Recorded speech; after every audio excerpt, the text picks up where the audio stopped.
ভারতের পশ্চিমবঙ্গের রাজনৈতিক অঙ্গনে একটার পর একটা নাটক ড্রামা, একেবারে কি বলা যায়, লোমহর্ষক ড্রামা হচ্ছে কিন্তু নিত্য নৈমিত্তিক গত এক মাস ধরে, তাই না? এক মাস ধরে না, এক মাসের একটু কম। একেবারে যে সমস্ত নাটক কিন্তু খোদ বিজেপির লোকজনই, যে ভারতের পশ্চিমবঙ্গের বিজেপির লোকজন নেতাগোতারাও কিন্তু কল্পনা করতে পারে নাই যে এই মমতা ব্যানার্জি এত দ্রুত তাসের ঘরের মতো, বালির বাঁধের মতো একবারে ধসে পড়বে। তো ঘটনা কি? ঘটনা হচ্ছে এখানে ওই যে ভারতের লোকসভা, অর্থাৎ কেন্দ্রীয় সরকার গঠন করে যে লোকসভা, তাদের যে নিম্ন কক্ষ এই পার্লামেন্টের, তো এটাকে তো লোকসভা বলে। তো ওই লোকসভাতে এই তৃণমূল কংগ্রেসের কিন্তু 28 জন আছে, এমপি আছে। সম্ভবত 500 টোটাল সিট, মনে হয় যে 500 কত 30-40 না কত জানি, এরকম 530-40 এরকম টোটাল সিট ওই লোকসভাতে। তো তার মধ্যে তো ওই বিজেপির মনে হয় যে 240টা। তো 240টা হলে তারা যে জোট গঠন করেছিল, জোট সঙ্গী কারা কারা আছে তাদের সমর্থনে এই বিজেপি কিন্তু এইবার ক্ষমতায় আছে। তো ওইখানে কিন্তু কংগ্রেস নেতৃত্বাধীন একটা জোট আছে, যেটার নাম বলা হয় ইন্ডিয়া জোট। আর বিজেপি নেতৃত্বে যে জোট আছে সেটাকে বলা হয় এনডিএ জোট।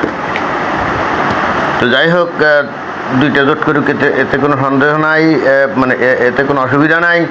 এখন এই তৃণমূল কংগ্রেস এরা ছিল কিন্তু ইন্ডিয়া জোটের, অর্থাৎ ওই ভারতীয় কংগ্রেস নেতৃত্বাধীন যে ইন্ডিয়া জোট আছে সেই জোটের শরিক দল।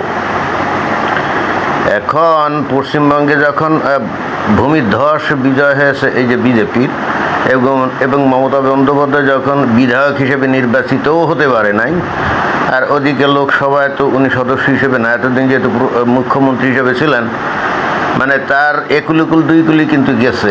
এই যাওয়ার ফাঁকে এখন এই তৃণমূল কংগ্রেসের ওদিকে লোকসভায় যারা আছে যে 28 জন, ওইজন, এবং এদিকে যে এই পশ্চিমবঙ্গে বিধানসভায় যে 80 জন যে সদস্য আছে বিধায়ক, এরা এখন মানে ইঁদুর দৌড় শুরু করছে।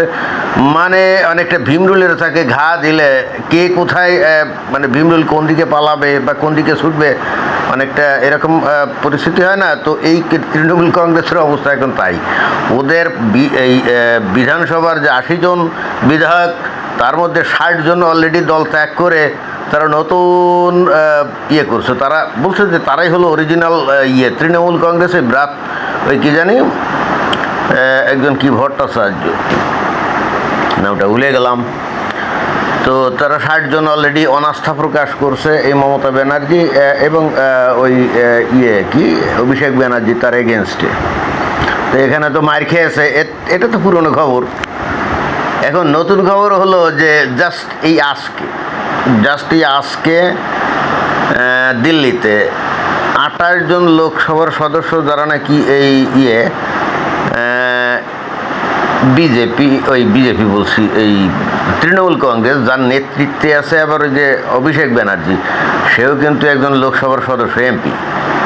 তো 28 জনের মধ্যে এই যে 20 জনই বিদ্রোহ ঘোষণা করে তারা কিন্তু এখন ওই ইন্ডিয়া জোট ছেড়ে তারা কিন্তু এখন এনডিএ জোটে, অর্থাৎ বিজেপি নিয়ন্ত্রিত যে জোট, নিয়ন্ত্রণাধীন যে জোট, সেই জোটে যোগদান করছে। আজকে গত 2-3 দিন ধরে এটা নিয়ে কিন্তু খুব তোড়জোড়, খুব খবর টবর হচ্ছিল যে কতজন আসলে ছুটে যাবে, কতজন এই মমতা বন্দ্যোপাধ্যায়ের সাথে থাকবে। যখন ওই ইন্ডিয়া জোটের ওরা কোনো একটা জায়গায় মিটিং বসতেছিল এবং ওখানে মমতা ব্যানার্জি গেছিল, ঠিক সেই মুহূর্তে এই 20 জন সাংসদ অর্থাৎ এমপি, তারা আবার ওই শুভেন্দুর সাথে মিটিং করতেছিল ওই দিল্লিতেই। কি অদ্ভুত ব্যাপার না? যেখানে মমতা বন্দ্যোপাধ্যায় উড়ে গেছে, মমতা বন্দ্যোপাধ্যায় তো বুঝতেই পারতেছিল, বারবার বিভিন্ন এমপির কাছে ফোন টোন করতেছিল, কেউ ফোন ধরে না। কথা বলা তো দূরের কথা, ফোন কিন্তু তারা ধরেই না। তো তারা অতএব মমতা তো বুঝতে পারতেছিল অবস্থা তো সঙ্গীন, অতএব সে ভাবছিল যে সরাসরি ওই দিল্লিতে ছুটে গিয়ে ওখানে যদি এমপিদের ডেকে ডুকে নিয়ে যদি দলটা সেখানে ভারী করা যায় বা তার নেতৃত্ব মানে নিরঙ্কুশ করা যায়, কিন্তু এটাতে কোনো কাজ হয় না। সে খুব সাড়ম্বর ওখানে ইন্ডিয়া জোটের নেতৃত্বাধীন একটা মিটিং কোন একটা হোটেলে না কোথায় জানি বসে, but at the same time চরম নাটকীয়ভাবে 18 জনের মধ্যে 20 জন এমপি তারা কিন্তু ওই পশ্চিমবঙ্গের নবনির্বাচিত মুখ্যমন্ত্রী শুভেন্দু অধিকারীর সাথে মিটিংয়ে বসছে এবং বসে টসে অবশেষে তারা এই এনডিএ জোটে সমর্থন দিবে। এখন তারা বিজেপিতে যোগদান করছে নাকি তারাই এখন ওই লোকসভার যে স্পিকার তার কাছে হয়তো আবেদন জানাতে পারে যে তারাই হলো অরিজিনাল তৃণমূল এবং তারা অভিষেক বন্দ্যোপাধ্যায়ের নেতৃত্ব মানে না, কারণ লোকসভায় ওই 28 জন যে এমপি তার নেতৃত্ব দিত এই অভিষেক ব্যানার্জি। তো এখন এই 20 জন অলরেডি যেটা শুনলাম যে ওখানে ওই লোকসভার যে স্পিকার ওম বিড়লা তার কাছে নাকি অলরেডি চিঠি দিয়েছে যে আমরা ওই অভিষেক ব্যানার্জির নেতৃত্ব মানি না, আমরা এখন নতুন নেতৃত্ব, এবং সেখানে সম্ভবত এদের নেতৃত্ব হয়তো দেওয়ার জন্য ওই যে বারাসাত, পশ্চিমবঙ্গের যে বারাসাত আছে না, ওখানকার যে এমপি ডাক্তার কাকলি ঘোষ দস্তিদার, মনে হয় যে তার নেতৃত্বে এইটা হচ্ছে, তাই না? তো আসলে যেটা আমি বলতে চাচ্ছি সেটা হলো যে মানে খুব চরম ক্লাইম্যাক্স চলছে এখন। ওই ভারতের পশ্চিমবঙ্গের লোকজন কেউ মনে হয় টেলিভিশন সিনেমা এগুলো দেখে না, কারণ সেখানে রাজনৈতিক অঙ্গনে যে সমস্ত নাটক চলছে, যে ক্লাইম্যাক্স, যে সাসপেন্স, যে থ্রিল, যে চূড়ান্ত অনিশ্চয়তা, যে 1 ঘন্টা আগে কী ছিল 1 ঘন্টা পরে কী হবে এটা কেউ জানে না।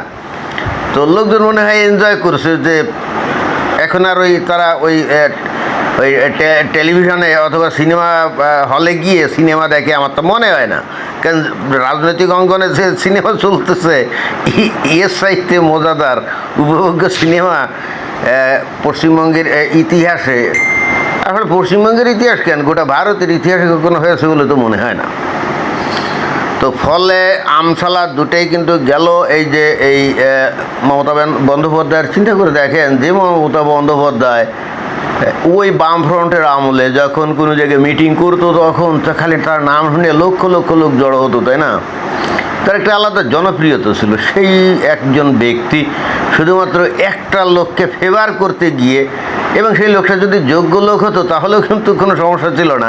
ওই যে অভিষেক ব্যানার্জি, এর মধ্যে একটা বেয়াদ্দপ বাঞ্ছত, এর মধ্যে একটা মাফিয়া গুন্ডা, তাকে শুধুমাত্র স্বজনপ্রীতির কারণে ফেভার করতে গিয়ে আজকে তৃণমূল কংগ্রেসের ওই নেত্রী এই মমতা ব্যানার্জির কিন্তু এই হাল। পৃথিবীর ইতিহাসে আমরা বহু এরকম বিখ্যাত মহান ব্যক্তিত্বের এরকম পতন দেখছি শুধুমাত্র তাদের নেপোটিজম বা স্বজনপ্রীতির কারণে। বাংলাদেশেও কিন্তু বঙ্গবন্ধু শেখ মুজিবুর রহমান যদিও স্বাধীনতার স্থপতি, মুক্তিযুদ্ধের উনি মহানায়ক, বাট উনি ক্ষমতায় যাওয়ার পর আমরা কিন্তু তার ক্ষেত্রেও এরকম নেপোটিজম দেখছিলাম, এবং সেটাই কিন্তু তার পতনের কারণ হয়ে দাঁড়াইছিল। এই পশ্চিমবঙ্গের যে তৃণমূল কংগ্রেসের যে বিধায়ক, 80 জন বিধায়ক, এবং ওই যে কেন্দ্রীয় লোকসভায় যে 28 জন এমপি, তারা কিন্তু অলরেডি বুঝে গেছে যে মমতা ব্যানার্জির আর কোনো ফিউচার নাই, এবং ভবিষ্যতে যদি রাজনৈতিক অঙ্গনে টিকে থাকতে হয়, মানে এখন যেহেতু তারা নির্বাচিত, তো যদি রাজনৈতিক অঙ্গনে টিকে থাকতে হয় ভবিষ্যতে, অর্থাৎ আগামীতে যে ইলেকশন আসবে সেখানে যদি নির্বাচনে জিততে হয়, নেতা হিসেবে যদি টিকে থাকতে হয়, তাহলে মমতা ব্যানার্জির পিছনে ঘুরে কোনো লাভ তো হবেই না। মানে ঘুরলে পরে সামনে ইলেকশন হলে সেখানে এই সমস্ত বর্তমানে যারা নির্বাচিত বিধায়ক আছে, যে তৃণমূলের বা এমপি আছে, তাদের জামানত বাজেয়াপ্ত হবে। এটা তো তারা বুঝে ফেলছে। সুতরাং তারা তো সে আনা, তারা তো এখন খড়কুটো ধরে আঁকড়ে বাঁচার চেষ্টা করবে, তাই না? তো এই ক্ষেত্রে পশ্চিমবঙ্গে ওই শুভেন্দু অধিকারী বা ওই তৃণমূল কংগ্রেসের যে আছে সৌমিক ভট্টাচার্য, নাকি সৌমিক ভট্টাচার্য, ওই যে সভাপতি, যদিও বলছে যে আমরা তাদেরকে আগামী 3 মাস কাউরে বিজেপিতে জয়েন করাবো না, যদিও আমরা জানি যে প্রচন্ড দৌড়ঝাঁপ শুরু করেছে বিজেপির এই সমস্ত নেতা কর্মী, কারণ বিভিন্ন জায়গায় তাদের ধরে পিটানো হচ্ছে, তারপর তাদের গ্রেপ্তার করে ওই যে কোমরের রশি বেঁধে রাস্তায় ঘোরানো হচ্ছে না, বিশেষ করে কাউন্সিলর যেগুলো ছিল, বিভিন্ন পৌরসভায় যে কাউন্সিলর ছিল তাদেরকেই এই কাজগুলো করা হচ্ছে। আহ, তো অতএব যারা বিধায়ক তৃণমূলের আছে বা এমপি আছে তারা তো বুঝতে পারছে যে ভবিষ্যতে তাদেরও ওই একই অবস্থা হতে পারে। তো সাসা আপন বা আসা ফর্মুলা এখন তারা কিন্তু এই বিজেপির সাথে সহযোগিতা লিয়াজো করে টিকে থাকার চেষ্টা করছে।